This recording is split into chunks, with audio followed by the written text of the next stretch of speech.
আজকে বড্ড দেরি হয়ে গেল। এত দেরি হলে যে আমার লস হবে। স্কুলের সামনে বিরিয়ানি খুব ভালো বিক্রি হয়, ছোট ছোট বাচ্চারা বেশ পছন্দ করে। তোমার হাতের স্পেশাল বিরিয়ানি বাচ্চারা তো খাবেই। বিনা মাংসের বিরিয়ানি খেতে না একেবারে মাংসের বিরিয়ানির মতো। বিরিয়ানি রান্নায় আমি অনেক বেশি চিনি ব্যবহার করি, যার ফলে বাচ্চারা এত পছন্দ করে। আচ্ছা, তুমি বিরিয়ানিতে মাংসের পরিবর্তে আলু আর ইঁচড় ব্যবহার করো, তা বাচ্চারা কিন্তু ধরতেই পারে না। বাচ্চারা ধরতে পারবে না। আরে এঁচোড়ের বিরিয়ানি আমি খাসির মাংসের বিরিয়ানি বলে বিক্রি করি। এই জন্যই রোজ বাড়ি থেকে রান্না করে নিয়ে যাই। তোমার বুদ্ধি আছে বলতে হয়, তবে ধরা পড়ো না যেন। ধরা পড়লে বিপদে পড়বা। তুমি একটা কাজ করো, বিরিয়ানির হাঁড়িটা সাইকেলের পেছনে ভালো করে বেঁধে দাও। আজকে এমনিতেই দেরি হয়ে গেছে। আচ্ছা, দিচ্ছি। কতদিন যে বিরিয়ানি খাইনি, আজকে খেতেই হবে। বিজয় যে একটু এখান থেকে সরে যাবে, আমি বিরিয়ানির হাঁড়ি নিয়ে পালাবো। কিরে নিখিল, একা একা বিড়বিড় করে কি বলছিস? বিরিয়ানি চুরি করবি না? তোর তো আবার খাবার চুরি করে খাওয়া স্বভাব। আমি চোর হলেও ঠকবাজ না। বাবা, চোরের যে বড় গলা! হ্যাঁ, আরে এখান থেকে যা, তোর জন্য আমি ঠিক মতো কাজে মনোযোগ দিতে পারছি না। আমাকে বিরিয়ানি খেতে দাও, তাহলে চলে যাব। পয়সা দিয়ে খেতে দিচ্ছি। আমার কাছে পয়সা নেই, তুই আমাকে এমনি খেতে দে। এখান থেকে ভাগ বলছি। ফ্রিতে বিরিয়ানি খাবি, শখ কত? আমাকে খেতে না দিলে সবাইকে বলে দেব। কি বলে দিবি? তুই যে কাঁঠালের এঁচোড়, চিনি আর ডালডা দিয়ে বিরিয়ানি রান্না করে বাচ্চাদের কাছে বিক্রি করিস, এই কথা আমি সবার কাছে বলে দেব। এখানে দাঁড়িয়ে ফাও কথা বলবি না। আমার ব্যবসাটা বন্ধ করে দেওয়ার ধান্দা, তাই না? আমি খাসির মাংসের বিরিয়ানি বিক্রি করি। আমি সব জানি। এঁচোড় ছোট ছোট কেটে বিরিয়ানিতে দিয়েছিস আর বাচ্চাদের সাথে মিথ্যে বলে বিক্রি করছিস। একদম বাজে কথা বলবি না। আমি সবাইকে বলে দেব। তুই কিন্তু বেশি বাড়াবাড়ি করছিস। দেখ বিজয়, তুই যেটা করছিস একদম ঠিক হচ্ছে না। বাচ্চাদের ক্ষতি করা কোনো ভালো মানুষের কাজ না। শোন, তোকে আমি বিরিয়ানি খেতে দিচ্ছি, তুই কাউকে কিচ্ছু বলবি না। ঠিক আছে, খেতে দে। মা, আমার খুব পেটে ব্যথা করছে। আমার খুব কষ্ট হচ্ছে মা।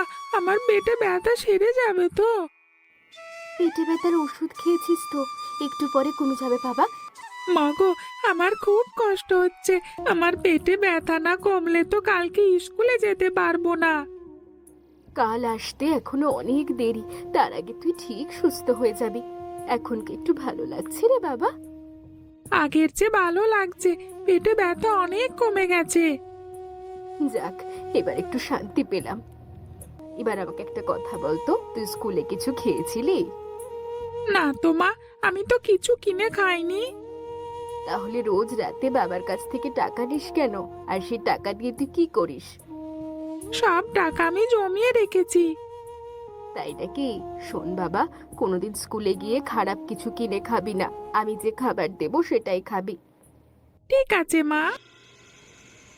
এই নিখিল আমার সর্বনাশ করে ছাড়বে। রোজ রোজ ওকে ফ্রিতে বিরিয়ানি খেতে দিতে হয়। বলে বিরিয়ানি খেতে না দিলে সবার সাথে বলে দেবে কত বড় শয়তান। নিখিল চোরকে তুমি আবার ভয় পাও নাকি? একজন চোরকে ভয় পেলে তুমি ব্যবসা করবে কি করে? ভয় কি আর এমনি এমনি পাই? বলে কাঁঠালের এঁচোড়ের বিরিয়ানি বিক্রি করি, সেটা নাকি সবার সাথে বলে দেবে। এক প্লেট বিরিয়ানি খেয়ে যদি ওর মুখ বন্ধ থাকে, তাহলে রোজ ওকে খেতে দিলে সমস্যাটা কি? রোজ রোজ তো ওকে আমি বিরিয়ানি খেতে দিতে পারবো না। আমার 80 টাকা লস, বুঝতে পারছো? তা তুমি কি করতে চাইছো? নিখিল চোরের তো কেউ নেই। এ একটা কুঁড়ে ঘরে থাকে আর এদিক ওদিক থেকে খাবার চুরি করে খায়। ওর মতো মানুষের বেঁচে থেকে কোনো লাভ নেই। তুমি আসলে কি বলতে চাইছো? বলতে চাইছি, একদিন রাতে ওর বাড়ি গিয়ে আগুন ধরিয়ে দেব। তোমার কি মাথা খারাপ হয়ে গেছে নাকি? মাথা আমার একদম ঠিক আছে। ওকে শেষ না করলে আমার ব্যবসা চলবে না। তোমার এইসব কুবুদ্ধি না আমার একদম ভালো লাগছে না। একজন জলজান্ত মানুষকে তুমি পুড়িয়ে মারতে চাইছো? ব্যবসা করতে গেলে এ ধরনের কাজ করতে হয়, বুঝলে? সৎভাবে ব্যবসা করে কেউ কোনোদিন ধনী হতে পারে না। আমার বিরিয়ানির ব্যবসা নিখিলের জন্য ক্ষতির মুখে পড়বে আর আমি বসে বসে দেখবো, তা তো হয় না। তোমার যা ভালো মনে হয় তুমি তাই করো। আজকে এখনো বিজয় কাকা আসছে না কেন? আমি যে বিরিয়ানি না খেয়ে থাকতে পারছি না। এই যে বাবু, এদিকে আয়, চকলেট খাবি? না না, কেউ কিছু দিলে সেটা খেতে হয় না, আমি চকলেট খাবো না। এই চকলেট ভালো রে, তোর বিজয় কাকা যা বিক্রি করে সেটা খারাপ। তোরা আয়, খাবার কিনে খাস না। তুমি তো রোজ রোজ বিজয় কাকার কাছ থেকে বিরিয়ানি কিনে খাও। ওরে আমি ফ্রি খাই, আমি হলাম চোর মানুষ, চোরেরা যা পায় তাই খাই। এনে চকলেট। চোরের কাছ থেকে আমি কোনো চকলেট নেব না, তুমি এটা চুরি করে এনেছো। বিজয়ের কাছ থেকে বিরিয়ানি খেলে আমি তোর মাকে বলে দেব। ও কাকু, মাকে বলো না, তাহলে মা আমাকে কোনো দিন বিরিয়ানি খেতে দেবে না। জানিস, বিজয় খাবারে ভেজাল দেয়, যা খেলে পেট ব্যথা করে।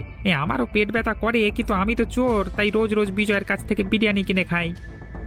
কালকে আমারও করছিল, মা আমার কাছে জিজ্ঞেস করছিল স্কুল থেকে কিছু কিনে খাই কিনা, আমি তো বলেছি খাই না। এখন থেকে আর খাবি না, আমার কথা শুনলে তোর অনেক ভালো হবে।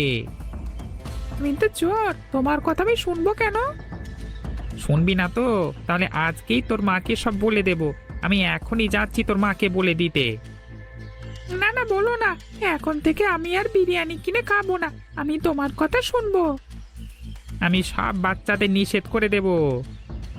ওই দেখো, বিজয় কাকা আসছে, মনে থাকে যেন আমার কথা।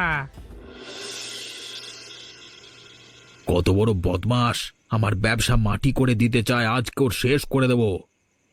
তোমার বিরিয়ানি তো একেবারে বিক্রিই হচ্ছে না গো। নিখিলকে শেষ করে দেওয়ার পর বিক্রি হবে তো? আমি বাচ্চাদের ভালো করে বুঝিয়ে বলবো, তাহলে ওরা আবার আমার কাছ থেকে খাবে কিনে বিরিয়ানি। নিখিল কিন্তু কাজটা একদম ঠিক করেনি। আরে আর বলো না, চোর সৎ সাজতে গিয়েছে, ওর সৎ সাজা আজ কি বের করে দেব। নিখিল বাড়িতে আছে তো? রাতে আবার কোথাও চুরি করতে যায়নি তো? খাবার তো রোজ আমি ওকে দিই, ওর আর এখন চুরি করা লাগে না, খাবারের জন্যই তো চুরি করে বেড়ায় ও। যে কাজ করতে এসেছি সেটা করে চলো বাড়ি যাই। এখানে দাঁড়িয়ে কথা বলছি, কেউ দেখলে কিন্তু আবার ঝামেলা হতে পারে। এত রাতে গ্রামের লোকজন কেউ জেগে থাকে না, আগুন ঠিক মতো লাগাতে না পারলে কাজ হবে না। ও যাতে পালিয়ে যেতে না পারে সেই দিকেও নজর রাখতে হবে। বাইরে থেকে নিখিলের ঘরের শিকল লাগিয়ে দিতে হবে, তাহলে বার করতে পারবে না। হ্যাঁ, তুমি একদম ঠিক বলেছ, চলো শেকল লাগিয়ে দিই। চলো চলো, লাগিয়ে দিচ্ছি। আস্তে কথা বলো, জোরে কথা বললে নিখিল জেগে যেতে পারে। এবার তুমি ওর ঘরের চালে আগুনটা ধরিয়ে দাও, ঘরের চাল একেবারে দাউ দাউ করে জ্বলে উঠবে। আগুন দিয়েই এখান থেকে পালাতে হবে, গ্রামের লোকজন যাতে কোনোভাবে বুঝতে না পারে যে আমরা আগুন দিয়েছি। আর কথা বাড়িয়ে লাভ নেই, যা করার তাড়াতাড়ি করো। আচ্ছা আচ্ছা, করছি। ডাক্তারবাবু, আমার ছেলেকে কেমন দেখলেন? ওর তো প্রায় পেটে ব্যথা করছে খুব। আপনার ছেলে বাইরের খাবার খায়, স্কুলের সামনে খোলা খাবার বিক্রি হয়, সে খাবার কিনে খায়, যার ফলে প্রায় এমন পেটে ব্যথা করে। কিন্তু ও তো না বলে কিছু খায় না কিনে, আমি রোজ ওর জন্য খাবার করে দিই। আপনাদের ভুলের জন্যই তো বাচ্চারা এত অসুস্থ হয়, আমি ওষুধ লিখে দিচ্ছি। তুমি একটা কাজ করো তো, এই বিরিয়ানি বিক্রি করা বন্ধ করো। আর যদি বিক্রি করতেই হয় ভেজাল দিও না, ভেজাল খাবার খেয়ে বাচ্চারা অসুস্থ হয়ে পড়ছে। কবে যে তুমি একটা বিপদে পড়বে। খাবারে ভেজাল না দিলে লাভ হবে না, বড় লোক হতে হলে আমাকে অবশ্যই ভেজাল দেওয়া বিরিয়ানি বিক্রি করতে হবে। নিখিলকে শেষ করে গিয়ে তোমার কোনো লাভ হলো না, সেই তো তোমাকে গ্রাম ছেড়ে এখন অন্য জায়গায় যেতে হচ্ছে বিরিয়ানি বিক্রি করতে। আরে এখন থেকে এটাই করব, এক জায়গায় বেশি দিন বিরিয়ানি বিক্রি করব না, এক সপ্তাহ এই স্কুল, এক সপ্তাহ সেই স্কুল, এই করেই চলবে আমার ব্যবসা। এই করে আর কতদিন চলবে? এক মাস এইভাবে বিক্রি করব, তারপর আবার আমাদের গ্রামের স্কুলে ফিরে আসব। সে না হয় বুঝলাম, কিন্তু আমাকে কেন যেতে হচ্ছে এটা তো বুঝলাম না। একজন মানুষ থাকলে বিক্রি করতে সুবিধা হয়, আমি একা হাতে সামলাতে পারি না। একটা কথা মনে এলো, আচ্ছা আমরা নিখিলের বাড়িটা পুড়িয়ে দিয়েছি, কিন্তু নিখিলের মৃত্যুর খবর তো পাইনি। খবর কি করে পাবে, ওর তো কেউ নেই, গ্রামের লোকজন হয়তো ওর পোড়া লাশ নিয়ে নদীতে ভাসিয়ে দিয়েছে। তা হবে হয়তো। পুলিশ বাবু, গ্রামের বাচ্চারা না খুব বিপদে আছে, একমাত্র আপনি ওদের বাঁচাতে পারবেন। কিছুদিন আগে না তোর ঘরে আগুন ধরে গেছিল, সবাই তো জানে তুই পুড়ে মরে গেছিস। আমি মরিনি বাবু, আমি ও রাতে বাড়িতে থাকি না। রাতে চুরি করিস নাকি? তাই একটু আধটু করি। আমি তো বড় চোর নয় বাবু, লোকের বাড়ি থেকে ভাত চুরি করে খাই। ভাত চুরি করে খাওয়ার জন্য অনেক সময় মারও খেতে হয়। তা আজকে তোকে জেলে পুরে রাখবো। তা রাখতে পারেন, জেলের মধ্যে তো থাকলে ভাতের জন্য আমাকে আর চুরি করতে হবে না, জেলের খাবার খেতে পারবো। বাবু, আপনি আমাকে জেলেই ভরে রাখুন। তোর কথা শুনে আমার বড্ড খারাপ লাগলো। এই যুগে এসেও মানুষের ভাত চুরি করে খেতে হয়। সব সময় চুরি করি না, যখন খিদে আর সহ্য করতে পারি না তখনই চুরি করি। যদি কাউকে বলি একটা কাজ দিতে, পাগল মনে করে কেউ কাজ দেয় না। দেখি তোর একটা কাজের ব্যবস্থা করতে পারি কিনা। সত্যি বলছেন বাবু? আমি সত্যি সত্যি বলছি। এখন বল, তুই কি জন্য এখানে এসেছিলিস? আমাদের গ্রামে বিজয় আছে, ও বিরিয়ানিতে ভেজাল মিশিয়ে স্কুলের বাচ্চাদের কাছে বিক্রি করে। বাচ্চারা ওর কাছ থেকে বিরিয়ানি কিনে খায়। অনেক বাচ্চারা তো অসুস্থ হয়ে পড়েছে। তুই সত্যি বলছিস? তোর কথা যদি সত্যি হয় তাহলে এই বিজয়ের খবর আছে। আমার কথা বিশ্বাস না হলে আপনি স্কুলের সামনে গিয়ে দেখতে পারেন। স্কুলে খোলা খাবার বিক্রি নিষিদ্ধ ছিল বলে কিছুদিন বিক্রি করেনি, কিন্তু আবারও বিরিয়ানি বিক্রি শুরু করেছে। ওই বিজয়ের মজা আমি দেখিয়ে ছাড়বো। বাবা রে, মরে গেলাম রে, ওরে বাবা রে। আপনাকে বলেছিলাম বাচ্চাটার খেয়াল রাখতে, কিন্তু আপনি মনে হয় খেয়াল রাখেননি। ডাক্তারবাবু, আমি রোজ ওকে স্কুলে দিয়ে আসি। স্কুলের সামনে কোনো খোলা খাবার বিক্রি হয় না। আজ ওর সাথে আমার যাওয়া হয়নি। ওকে হাসপাতালে নিয়ে যেতে হবে। আমার পক্ষে আর ওকে সুস্থ করা সম্ভব নয়। ওর বাবা তো কয়েকদিনের জন্য শহরে গেছে, আমি একা একা কি করে করব? আমি সব ব্যবস্থা করে দেব। দীপকে আজকের মধ্যেই হাসপাতালে নিতে হবে। কিছুতেই আমি বুঝতে পারছি না বারবার কেন আমার ছেলেটার এমন হচ্ছে। দীপ বাবা, আমাকে একটা সত্যি কথা বলো তো, তুমি আজকে স্কুলে কি খেয়েছিলে? বিজয় কাকার গাছ থেকে বিরিয়ানি বিরিয়ানি কিনে খেয়েছিলাম।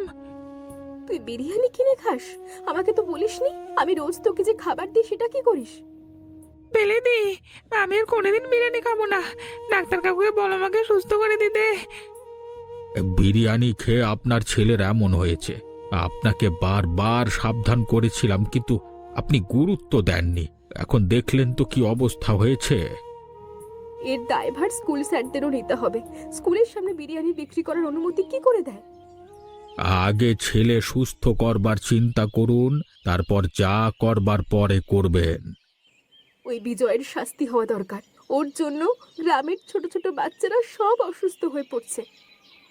বাচ্চাদের অভিভাবকদের আগে সচেতন হওয়া জরুরি। ডাক্তারবাবু, আমি আর দেরি করতে চাইছি না। দীপকে দ্রুত হাসপাতালে নিয়ে যেতে হবে।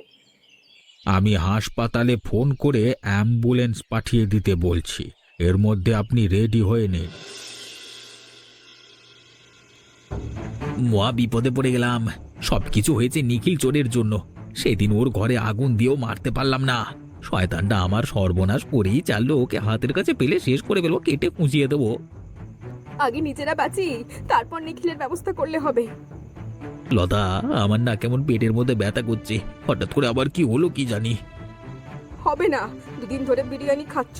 ভেজাল বিরিয়ানি গেলে না কারোর পেটে সেটা ঠিক থাকে নাকি? তোমাকে বারবার সাবধান করতাম, ভেজাল বিরিয়ানি বিক্রি করো না। তুমি আমার একটা কথাও শোনো না। এখন বুঝো নিজেদের ঘর ছেড়ে পালিয়ে পালিয়ে বেড়াতে হচ্ছে। ভেজাল বিরিয়ানি বিক্রি না করলে কি বড় লোক হতে পারতাম? দুবেলা ভালো মন্দ খেয়ে বেঁচে আছে ওই ভেজাল বিরিয়ানি বিক্রি করি বলেই। ওরে আমার বড় লোক, ছেঁড়া শাড়ি পরে বেড়ায়, লোকে দেখে আমাকে ভিখারি মনে করে। সেই কবে বলেছিলাম একটা শাড়ি কিনে দিতে, এখন তো আর বলিও না। জানি বলে কোনো লাভও হবে না। আমি আজ মহা বিপদে, আর উনি শাড়ি নিয়ে পড়ে আছে। পুলিশ খুঁজে পেলে আমাদের পিঠের চামড়া থাকবে না। পাপ করলে তো শাস্তি পেতেই হবে। চলো বাড়ি যাই, এখানে বসে মশার কামড় খেতে আর ভালো লাগছে না। আর পুলিশ ধরে নিয়ে গেলে যাবে। তোমার কি মাথায় সমস্যা আছে নাকি? পুলিশের কাছে ধরা দেবো আমি? কি পাগল হয়ে গেছো নাকি তুমি? এখান থেকে পুলিশ আমাদের ঠিক খুঁজে বার করবে। আমরা কি এখানে বেশি দিন থাকবো নাকি? এখানে দুদিন থেকে আবার অন্য জায়গায় পালিয়ে যাব। কতদিন যে এভাবে পালিয়ে পালিয়ে বেড়াতে হবে উপরওয়ালাই জানে। তুমি এবার একটু চুপ করো তো। আমার পেটের ব্যথা যেন বাড়তি আছে বাড়তি আছে। ও বাবা, যে কোনো মুহূর্তে বমি হয়ে যেতে পারে। এই বাবা, তোমাকে নিয়ে আবার বিপদে না পড়লেই হলো।